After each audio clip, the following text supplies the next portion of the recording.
Blessed Sunday!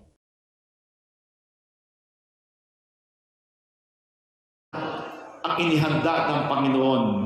No?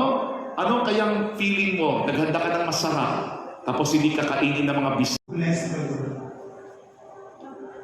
Are you broken right now in your families? May tampa ba sa tatay mo? Binubugbog ka ng tatay mo? Pinagsasalitaan ka ng masama? Or are you came from a broken family? Iniwan kayo ng tatay, iniwan ng nanay. O kayo magkapatid, hindi kayo magkakasundo. Or maybe, baka hindi lang tunay na pamilya. You are suspecting that you are, hindi ka kayo.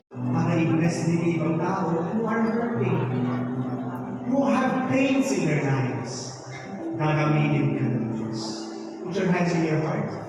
Panginoon, lumalapit kami sa iyo sa mga sandaling ito.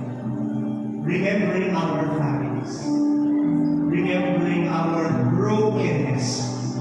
Lord, if there is one prayer that I ask for you right now, pumasok ka sa bawat siwang ng aming pamilya, sa bawat siwang ng problema na inaharap ng pamilya namin.